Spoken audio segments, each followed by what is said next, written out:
What's going on, tubers? Well, Backyard Jay here, and I tried to upload a video the last week, I think.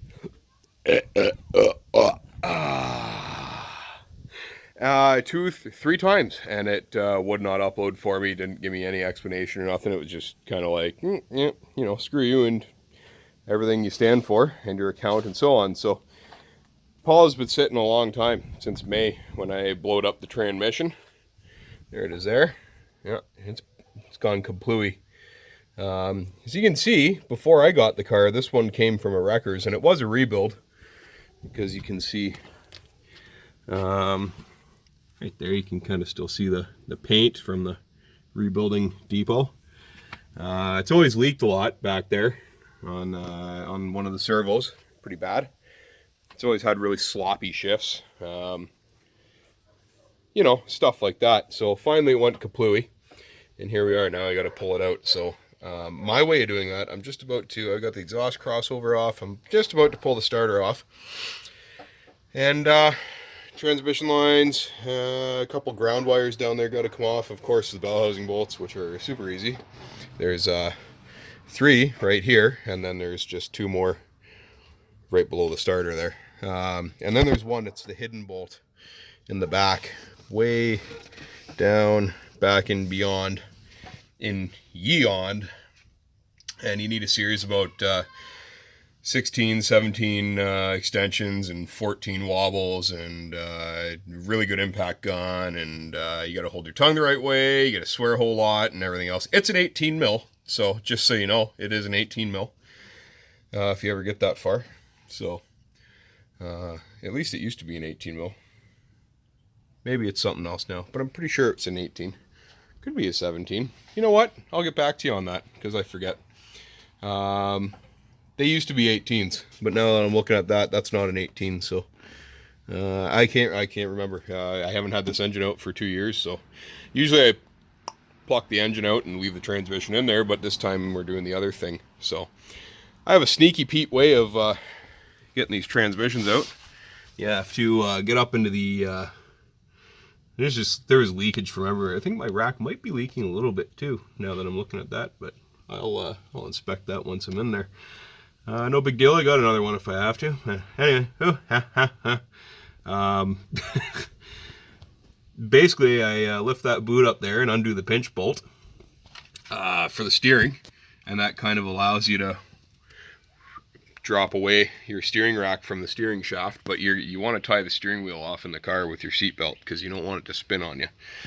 Got to do that. We got to just undo those tranny cooler lines right there. They're just 2 little clips, and then when the transmission's out, we're also gonna be flushing those lines and the external cooler and all that good stuff. But basically, I pull this subframe bolt out, the one that's like up there, and then there's one right there. Okay, you pull those out, and then the other side you loosen all the way until about the last couple of threads, and you just put a couple floor jacks under there while you're doing all that, because you want to take, like I take the bolt all the way out, and then I just thread it in by hand about 3-4 threads, and that's good. It's plenty. Then you remove the floor jacks, and everything just kind of goes slam down to the ground. Basically we'll undo the tie rod here and the ball joint, and move the strut out of the way, and the brake caliper gets kind of tied up in the hole where the strut is right now. And that's how you don't open the brake system at all. So it's pretty good. And then basically it sucks a whole lot, and there's some swearing, and you got to get over this pedestal thing here, but the mount.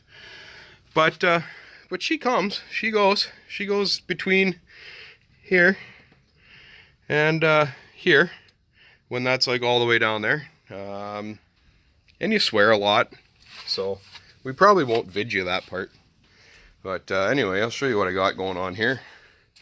Here's the this can come off now, because this was just to hold the holder upper that I stuck in there. But this is the transmission from the '08 that I scrapped a couple of years ago. It's just been sitting over here. So it was good. I drove the car. It had no problems, but I pulled her all apart and rebuilt her all with these bare hands. Good times. Got a brand new rebuilt torque converter for it.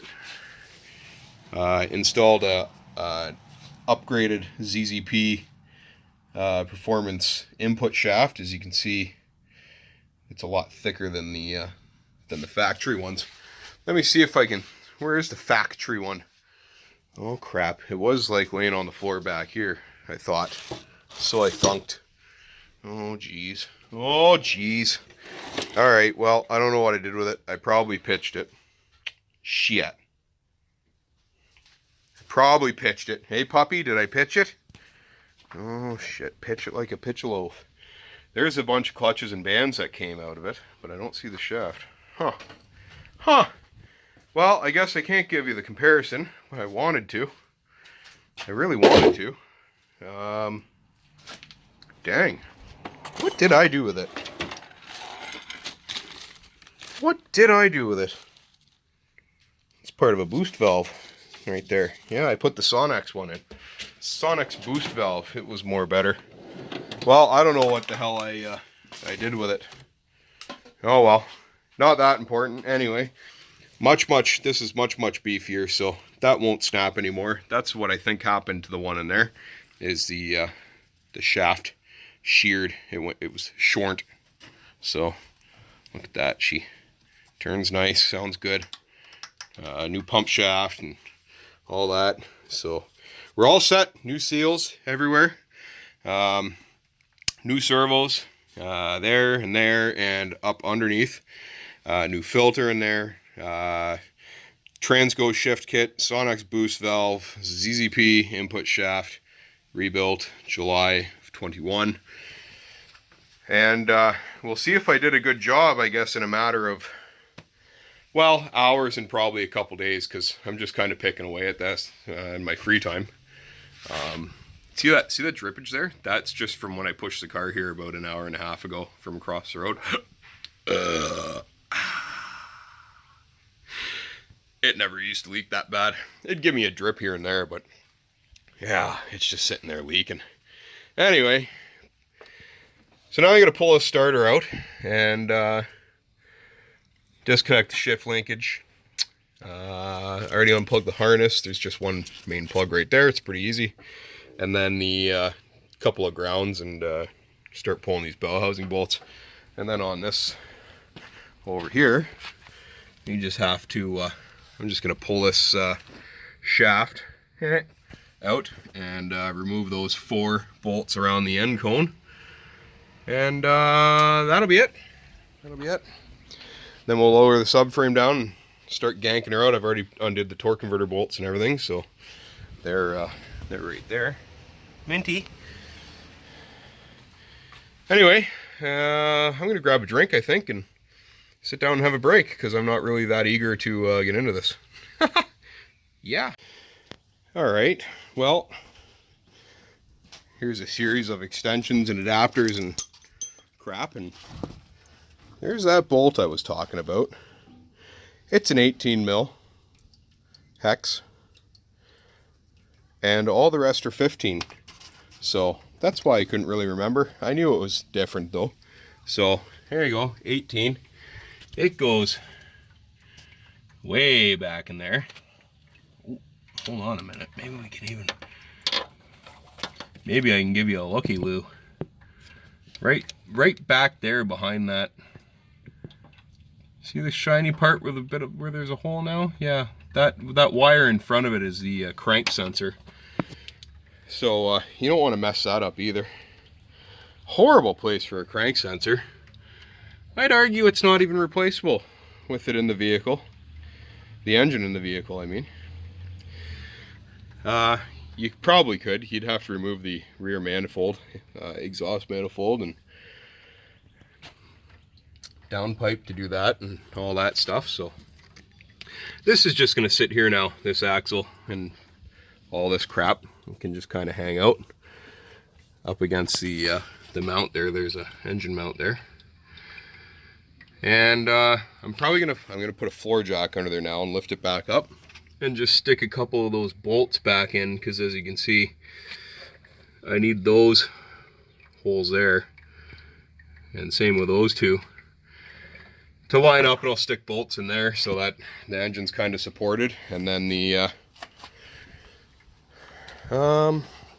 only other thing I'm going to do is have to move that pan that's catching transmission fluid right now over to down there and undo the transmission lines, which we'll do from underneath the vehicle because that's just easier. And then we'll drop the subframe, remove that mount, and remove this spindle and strut assembly all together in one shot because it's just easier that way. And then we'll pull that old broken brick out of there. All right, well, now you guys can see my trick. That's how it goes. So it'll pretty well sit flat on the ground in order to get the clearance between the body and that mount. And you got to be careful not to stab a hole in your oil pan either, transmission oil pan with your sway link. But that's it. I will be inspecting the Flux plate very closely for any kind of cracks or anything like that. I did have some problems with that in the past. Of course, when you lower everything, you got to keep an eye on everything up here too. Make sure you got slack everywhere. We're all good. These things have really long heater lines. You have to pull the dipstick tube too, by the way. I think I forgot to mention that. But even still, starter's hooked up, battery's still hooked up. Like, there's really nothing in the way. You don't need to worry about any of that crap. You have room to kind of drop everything down. It's pretty mint. These things are pretty easy to work on. The lower rad hose over here goes from over there to the back of the timing cover, essentially, the water pump manifold over here. So it has a long hose on the bottom, so there's lots of slack there. You're not gonna, overstretch it or anything. And then the lower, right down there, it's not really moving at all. So we're all good there. That's it. I'm kind of out of breath wrestling with that all by myself. So it's not the first one I've ever done. So I haven't pulled the torque converter out yet, so I don't know what the damage is. What I can see on this side is the differential still good. What I can see here is that the output shaft, it's still good and intact. I don't think the chain drive broke. If it did, it would generally take the whole case out and everything. So I think it's the input shaft, which is what we upgraded in this one. So you guys are going to be the first with me here to find out. So we're going to pull this torque converter out. I'm going to try and do it real quick so it doesn't make a lot of mess. Let me grab some cardboard or something here. There we go. A Power Fist engine. That's from Incest Auto, Princess Auto as I call it. Incest Auto. From in the States it would be Harbor Freight.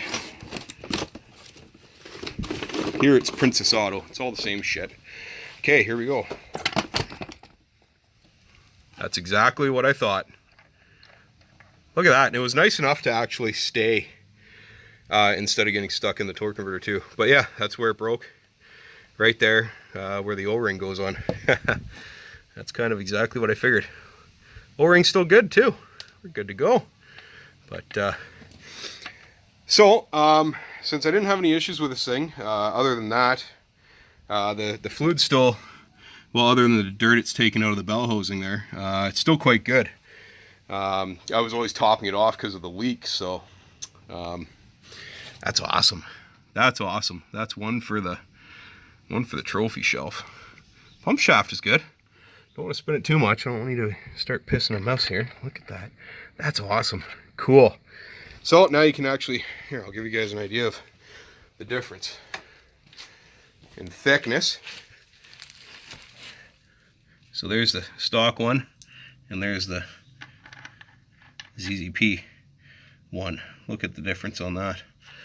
So obviously it'll be a little thicker where my new O-ring is.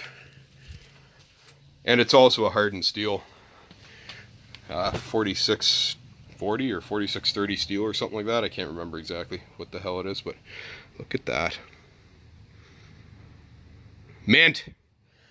All right, well, I'm gonna wash up, clean up, And I don't know if I'm going to get to, I got to inspect that flex plate, but I don't know how much more I'm going to do today.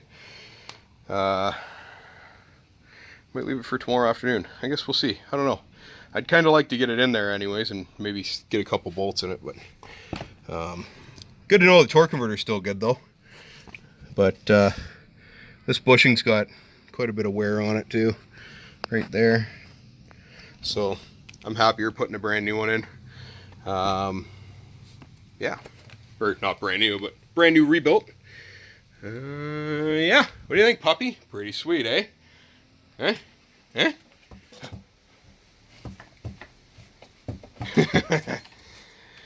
Holy.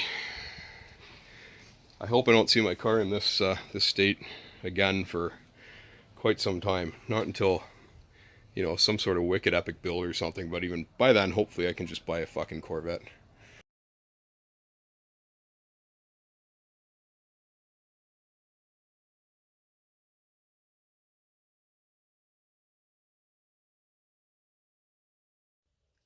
Alright, there's the aftermath. The one that went kaplooey. Well, not really actually, only the input shaft broke. I have another one. Here, this one's stock though. It would just break again. Look how thin it is compared to the nice ZZP, or here in Canada, the ZZP input shaft that I put in the new transmission over there. It's inside already, it's already done. I finished it last night.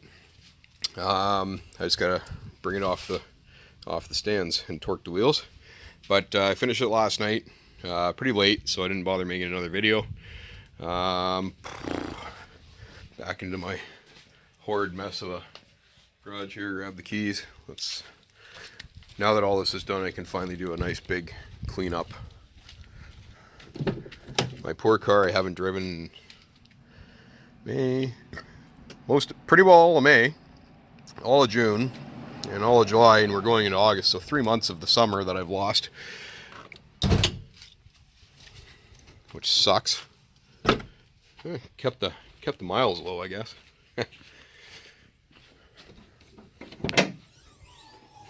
So I got her all wrapped up here last night. The only thing, this dipstick tube where the bracket is that it bolts to the transmission is leaking, which is bullshit. I was filling it with transmission fluid this morning before I headed off for work, and where that bracket connects to the tube is leaking, and that makes me not happy because it's a really horrible job to change that tube. So now that it's full, I'm just going to kind of hope that it doesn't leak out of there. It's pretty high up, so I don't think it will, but it's something I'm definitely going to have to address. And to address it, I have to pull this exhaust crossover out again. You know what's interesting is that it's actually still warm from this morning. That was like 7 hours ago that I had it running. I had to adjust the shift cable, which is easy to do. It's just you do it right here on all these GMs. Slide these back up. I forgot to do that, and that's just the stock location for them. That's where they sit. I guess there's maybe because I had to take the bracket off down yonder. It's not focusing for whatever reason, but down yonder, yeah, there it is. Maybe it just didn't sit in the exact same spot, but either way, you just pop that off, shifter through the gears a couple of times there, and line everything back up. There's you can spin this and adjust it. I just gave it a couple little turns and click the lock back down, and it's corresponding now well with the shifter in the car, so that's good. It's running good, so we're good there.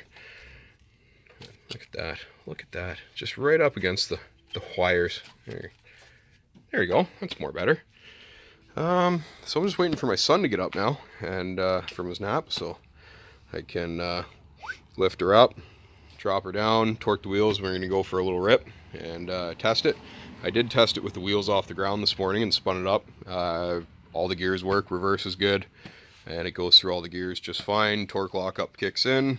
The shifts, from what I can tell, with it up like this, feel nice and crisp, which is exactly what we're going for. So now we just got to actually put a load on it and see how it handles, see how she goes. So that'll be mint. Looking pretty excited, pretty looking forward to that. So different things. So I spent about 10 minutes this morning just filling the transmission up and priming the system before I started it. And that was and then last night I spent 1 hour basically. All I had to do was put the exhaust crossover back on. The intake, which is garbage, it's a garbage intake. It just sucks in a lot of hot air. It's junk, but that's what the car came with, and I haven't changed it. I'm gonna change it when I put the I have one of these truck intake manifolds all done up all nice. It's just in the back underneath a pile of shit in the garage, but that's what it looks like basically. I actually got to put this fuel rail and crossover line on there. I have an electric throttle body for it. This one's broken, so I have to put the other one on it, and then we have to repin this harness. So it's an 8-wire throttle body, and this is an 8-wire harness because it's 2006. and 2008 they went to a 6-wire, but this worked good. Basically just the positioning of the pins is different, so we just have to pop these out, reposition them, and it'll be good to go. However, doing that as well as an LS7 MAF and putting a fender well intake in, it's going to need further tuning. So once that's all done, it's going to have to go on the dolly and then off to my buddy's shop for the dyno tune. I have HP tuners as well, so I could probably set it up good enough to drive there, but I am not a computer hacking tuner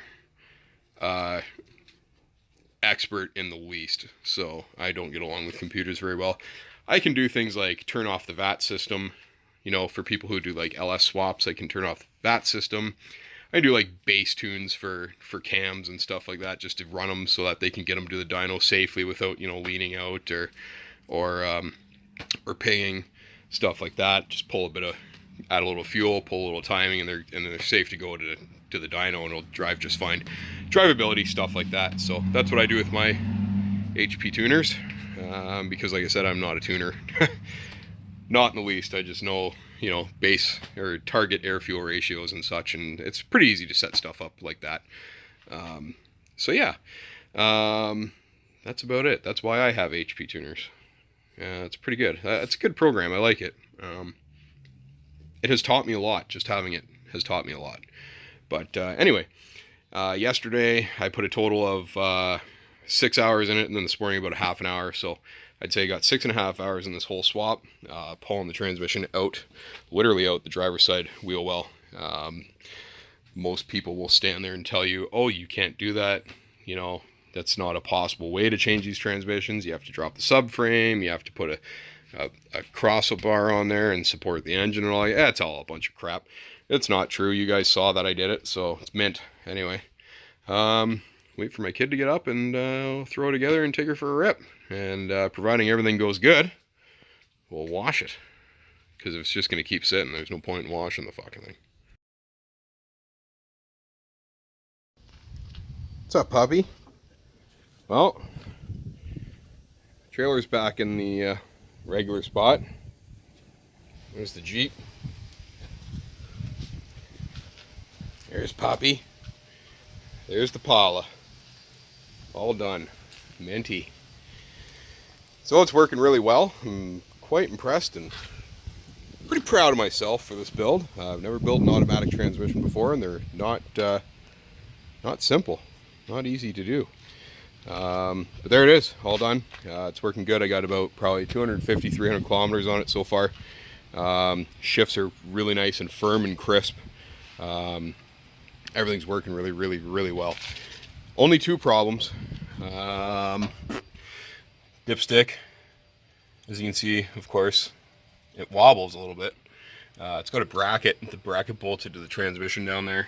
And I'm assuming this happened probably beforehand, I just didn't know. When you fill it, you leak some transmission fluid out, probably from where the bracket's welded onto the dipstick tube.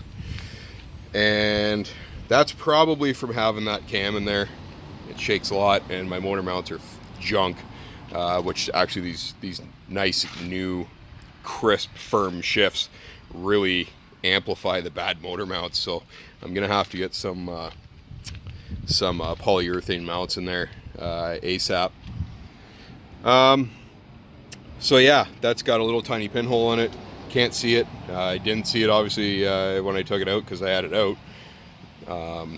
Yeah, it is what it is. The other thing is, if you can look in, probably not, way in yonder, let me see if I can put some light on the situation. Down there, just like behind the subframe, kind of hiding behind the tie rod there. Just putting the light on it, you can see the lower bolt. Right in there is a pinhole in that side cover. I'll show you on the other transmission, because it's easy to see on this one, obviously. Also got this 1963 split window Corvette. It's a pretty rare car. That's pretty awesome. Pretty expensive. It would be that bolt right there. The pinhole is just up in there. It's just so weird. That transmission, when I pulled it out of the other car, this whole area here was caked in this really heavy, just road grime and shit, and it had been so many years that it hardened like cement. So it wasn't really leaking at that point. Of course, when I rebuilt it, I scraped all that off and cleaned it off, and I must have opened that leak up. So it's not a new thing, it's old. I kind of chalked it up to a bad axle seal. I figured that's what it was.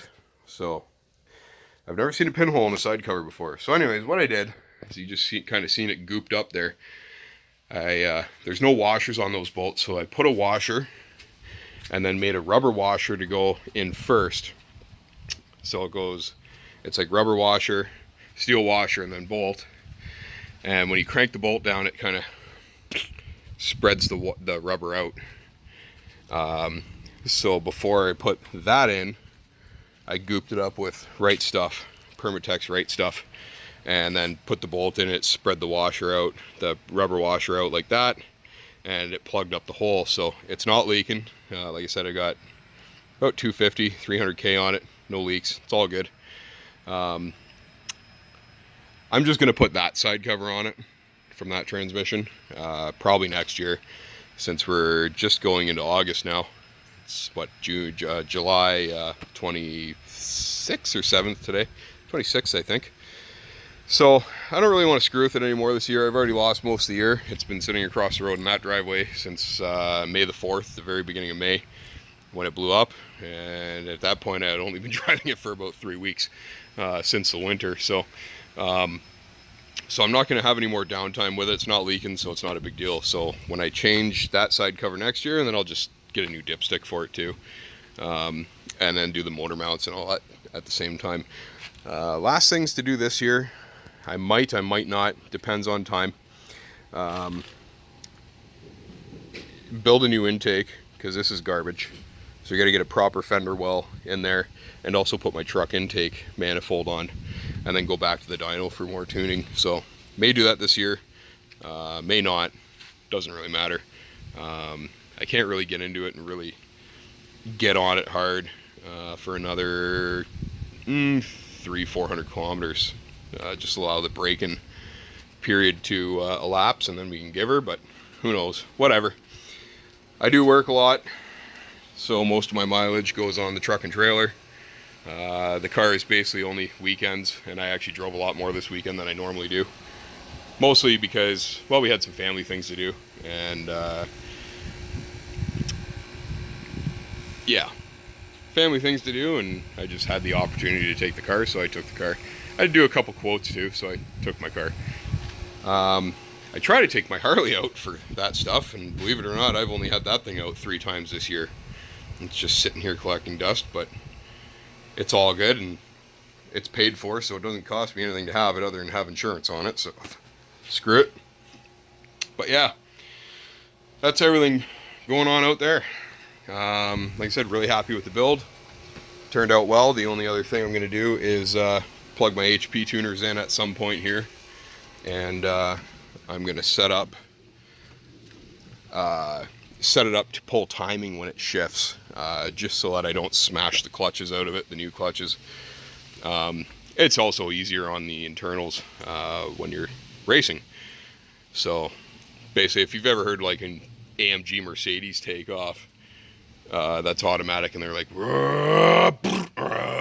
that's basically what it'll sound like. And I can do all that with HP tuners. I just have to learn how to set that transmission up, because it's not easy.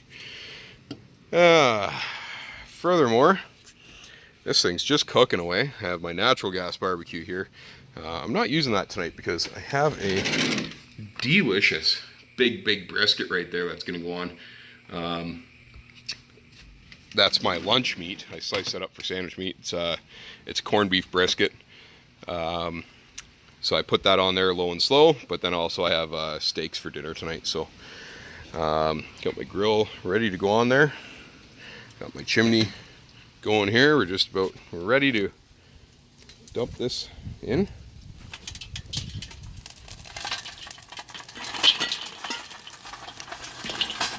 And I like to do indirect cooking.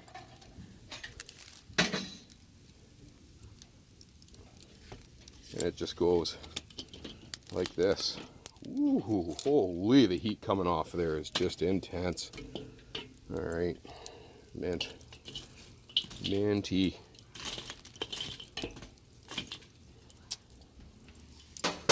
Now I can put my grill on. Rob the jewelry store, tell them make me a grill. Not sure how you can rob a store and then tell them to make you a grill, but they'd probably be like, no, we're just going to call the police. Anyway, here's my Napoleon kettle. And I love this thing. Actually, one of my customers, one of the fleets I deal with, is it's a home comfort company. And of course they deal in home comfort. So your furnaces, water heaters, fireplaces, barbecues, natural gas, charcoal, everything else. So we actually had a big job to do. Their bill was going to be, well, it was large, because basically 4 of their service trucks had the same issue. We won't get into that, but basically caused by thieves. Anyways, part of my bill, I was like, you know what? I want a new charcoal barbecue, because I had this little tiny piece of crap before, and I wanted a new charcoal barbecue and a kettle, or a chimney, and a big bag of real charcoal. So this stuff, not briquettes or anything like that. So that was part of the deal. They gave me an excellent price on all of it, and yeah, it was awesome. We just took that off their total bill, and they were super happy to do business that way, and I still got paid. It was a great day. So that's that. I'm gonna get my brisket on there and my steaks on there. Temperature's getting a little high there. I think we're gonna have to slow her down some. There we go. Yeah. Yeah, anyway, that's it. That's the update. That's what Backyard Jay's been up to. Building automatic transmissions and installing them. So I don't think I did any video of the install, but I'll throw a couple pictures on the video just for fun. Anyway, until next time, cheers and seltzers.